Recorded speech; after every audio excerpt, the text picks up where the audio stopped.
Maintenant, il ne te suffit plus de faire voler les bancs, tu prends aussi les tables. Oh, vous savez, monseigneur, un moment de faiblesse... Oui, je sais, je suis au courant. Mais un homme de Dieu doit prêcher l'amour et la douceur, et non pas faire le buteur de foire en lançant des tables à la tête de son prochain. Honte. Et tu ne viendras pas me faire croire que tu étais seul. Tu avais préparé ton coup. C'était un guet-apens. Un homme seul ne peut assommer qu'un individu.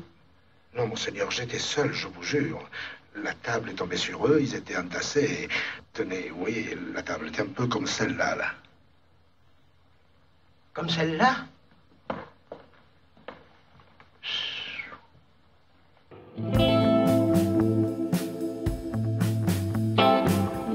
On aurait dû l'exécuter quand il a quitté le service. Sa mort est dans l'ordre logique des choses. Ah, vous êtes vraiment un vieux... Mais un vieux salaud, mais oui, je sais. Seulement vous, avec vos 100 kilos de viande, vous n'avez qu'un tout petit hanneton dans le ciboulot, là. Non, mais suivez-moi bien, hein.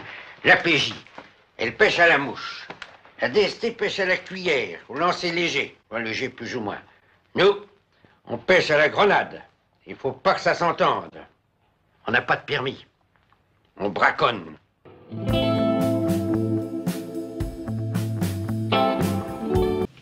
La très chère était nue. Et, connaissant mon cœur, elle n'avait gardé que ses bijoux sonores, dont le riche attirail. Ta gueule. Ah, te voilà, toi. Hein? Et alors? Viens ici. Qu'est-ce que c'est, ça? Allez. Alors, on a rencontré quelques petites copines? Oui, je sais ce que c'est. On parle, on bavarde, on papote, hein? Cancanière, va.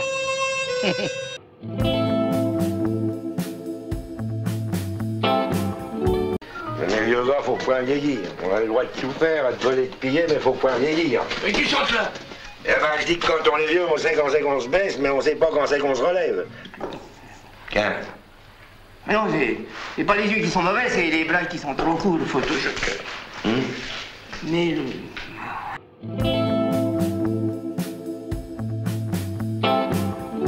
Dis donc, petit malpoli, tu veux que je t'apprenne? Monsieur Hainaut, je vous interdis de tutoyer mon homme de bar. Je vous ai déjà dit que vous n'étiez pas de la même famille.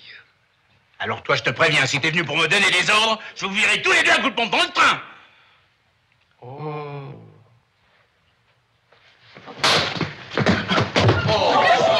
Et ce n'est qu'un coup de semonce.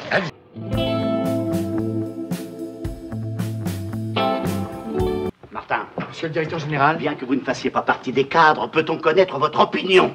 Oh, la même que la vôtre, monsieur le directeur général. Voilà quelqu'un d'intelligent. Voilà quelqu'un de lucide. Soyez où, mon dit Martin?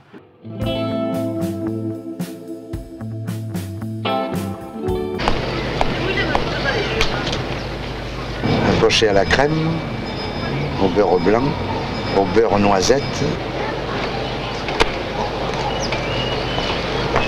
Sa maison, il a dû la trouver changée. Et sa femme encore plus.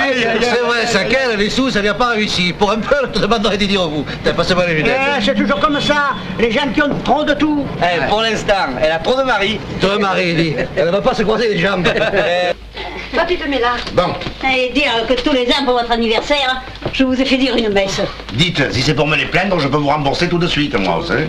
Ah.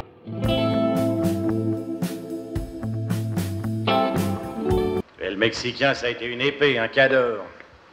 Moi, je suis objectif, on parlera encore de lui dans 100 ans. Seulement, faut bien reconnaître qu'il avait décliné, surtout de la tête. C'est vrai que sur la fin, il disait un peu n'importe quoi. Il avait comme des vapes, des caprices d'enfant.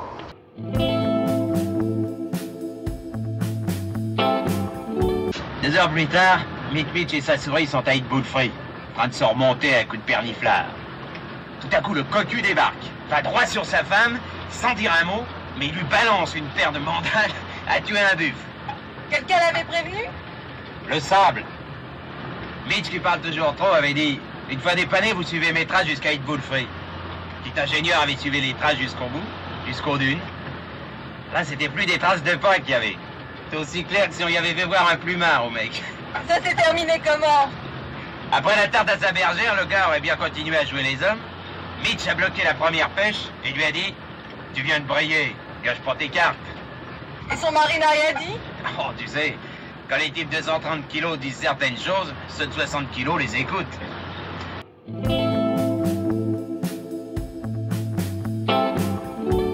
C'est gentil de ta part, Gravos, mais ça passerait pas. Il y a des jours où on sait même pas le goût pour avoir les choses. On voudrait se dissoudre, plus penser.